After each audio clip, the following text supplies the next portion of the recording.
Hi everyone, it's Elizabeth here. So thank you for taking the time to watch this video. I just wanted to do a quick video with some thoughts in regards to you might not agree, but you can understand.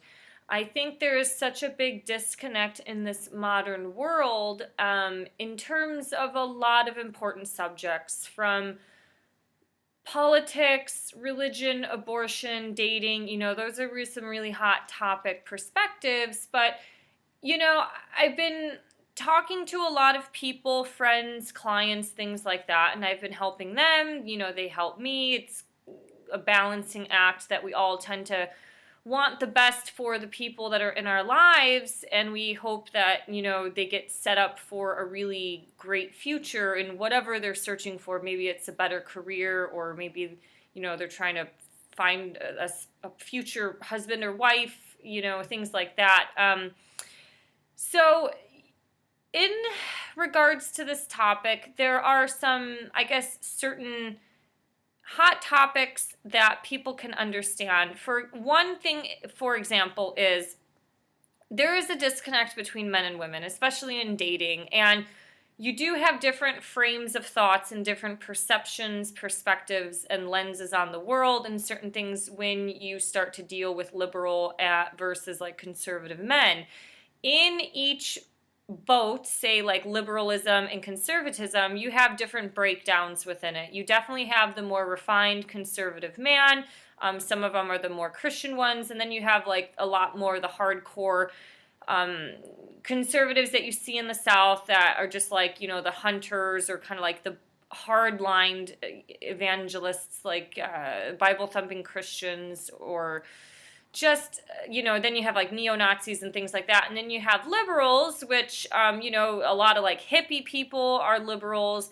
You got a lot of educated, like generally the more educated, sophisticated that you are, like academia or people in the tech industry, they're liberals. They're kind of a little bit more conservative liberals because a lot of them end up being fiscally conservative. And then you have people who are just so far off the boat, in progressivism, and, guys like Antifa and all these things. So there's always a disconnect, and you can't really label everybody. Just because somebody's conservative or liberal doesn't mean that they fall into the boat of their specific stereotype. For most things, yes. For not. One thing, that I've had conversations with people lately is I get so confused with the feminist movement, because I believe in equality for men and women. So regardless of your race or your gender, I just believe in equality in terms of that sense.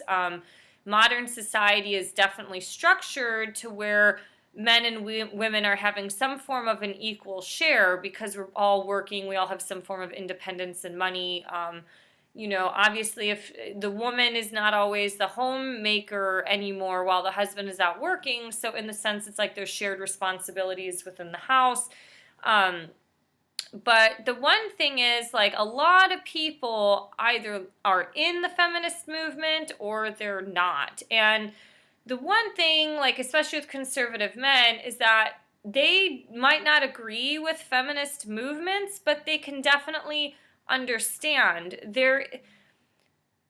Women are sick of men's shit, let's be honest. And a lot of this is because women are either used immediately for sex, or they're being led on by a lot of guys to where it's emotional manipulation, or the guy either fills their head with a bunch of stuff or crosses some boundary that is, further than a platonic boundary. So then she might start gaining attraction for him because he's doing a lot of nice things, and that mixed messaging might be confused. And so when you have people that are chronically failing or going through a lot of disappointment, they end up becoming angry, pissed, and then sometimes they become radicalized, and then they join a group that supports their movement because they're with other like-minded people. So I've noticed a lot of people in feminism, especially women, they have really a history of hardship with men, whether it's from their father or just from, their husband or ex-husband, or just from certain, a lineage of horrible dating experience in general. And so, although guys can just naturally be like, oh, these women are being too sensitive and X, Y, and Z, they can at least understand why people are being attracted to this movement. It's because, these women are sick of being judged for their body type. I mean, I've had guys rip on comments on Google Plus on my videos about my eye size. It's like, I can't help the size of my eyes. That's just how I was born. And, it's like at some point when you're constantly getting bullied or put down or rejected, it's just like people can only handle so much before they flip out or, turn the rails. But the one thing is, like, with the hardcore feminist movement or something like Me Too, I've talked to a lot of friends who are feminists who say, like, if a woman or a man doesn't believe in, say, the Me Too movement, then they can no longer be friends with them. And that's a very hard line decision because, one, it's not being open to diversity of thought or being open to the perceptions of a man, why they might have some concerns with this hardline movement. And, that does put pressure on people in the dating world. I mean, if I was a guy today in modern dating, I would definitely be a little hesitant in terms of my approach with women, especially with physical touch and things like that, because they might be afraid of pushing a boundary. I had a conversation with a former client at work who told me about this dating experience that he had after his divorce. And this woman, so he was getting intimate with her, and he's like, can I proceed? And she said no. So he took that as no, and he backed off and pulled away. And she ended up getting mad at him because she's like, well, just because I said no doesn't, you were supposed to go for it anyway. So it was a complete mind game thing. And to the guy, he was sitting there like so confused. He's like, well, no means no. Like, I could have gotten, if I proceeded, I could have been accused of rape. So it's like there's some stupid people out there that play these head games that completely wrecks and ruins, a lot of things for people who do go through suffrage or hardship or do go through something like rape and stuff like that because the person didn't understand the words no. Like, this is not, I'm not comfortable with this. So, this is such a I don't know, hot topic example, but I just wanted to give the perceptions because I think it's really important today to understand the lens and the viewpoints from both sides of the story.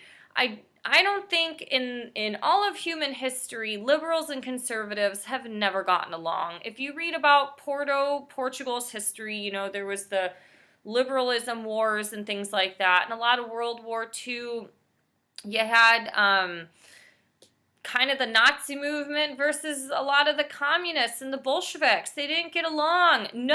This is where it's like, we'll never get on the same page. It's just how we are wired through our psychology and through our moral values and systems. Humans are animals. We are tribal people. This is why people say, vibe with your tribe or go find your tribe and things like that. And it is because we tend to niche ourselves in communities that are of like minds. So, for example, like, Muslims want to be with Muslims. Asian people generally want to live with Asian people. Christians are going to go to a Christian church because they're with people of like minds. People who go to Burning Man are living in that community or doing recreational activities and dance parties on the weekend for Burning Man events because that's their tribe of people. I just don't think it's abnormal to think like, you can be someone for everybody in all types of places around the country, but it's important to get out of your echo chamber and your comfort zone to really learn and explore and understand things from different points of view. You can read history on World War II, and you can definitely look at various like liberal and conservative perspectives on why this hard-lined, horrible thing that happened in our culture occurred. So I think in terms of moving forward in life or certain things, especially in the dating world, like, men and women are never going to think about the same things. Like, women are definitely emotional. They're more about feelings and expression. And It's really important for them to get love from a man, which for some people is really difficult to do, but this is where communication can come into play. And instead of just being so hard-lined in either your ideology or your viewpoint and kind of negate someone else's feelings, which happens a lot today, it's like we need to understand things from both sides of the story, to be able for people to learn, to grow, and to get on the same page. So these are just some thoughts that I have.